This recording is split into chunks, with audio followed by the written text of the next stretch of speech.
pag na-mix nyo siya, isi-sieve nyo.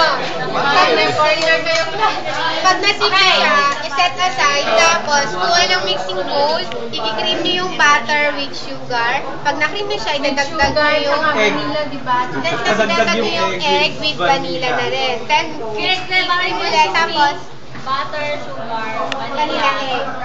After nun, isa lang kasi repeat. Last yung Ulit from the start. Oo, kasi ba't gano'n? Ang gulo. Wala kasing magsasalita. Tatanungin niyo sa isa, sasalita. Oo nga. Yan, nakabidyo ka. Ulit. ulit. Huwag nyo naman videohin, nakakahiyan naman. Hindi, parang memorize namin. Sige na, ulit. Sa isa flour, sa mixing bowl, pag-add nyo yung flour, tsaka baking powder with salt na rin. I-add nyo siya, tapos i-sieve nyo, tapos set aside. Pag na-set aside nyo na siya, kuha kayo ng mixing bowl, cream nyo yung butter, tsaka sugar. Pag na-cream nyo yung butter, tsaka sugar, add kayo ng itlog, tsaka vanilla.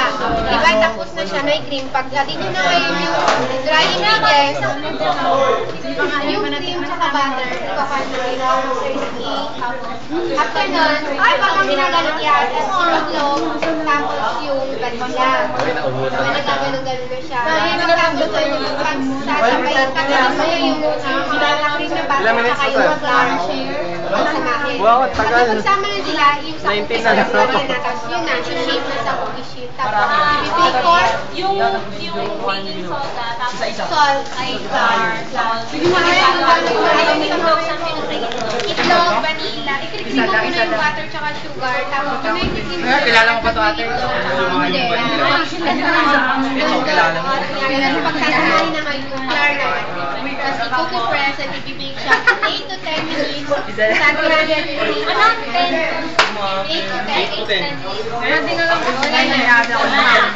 Hati na tayo. Wala na. Malaki. Hati na lang kayo. Hati na. Hoy, hatihan mo na. Sino yung crush mo, April? Sino?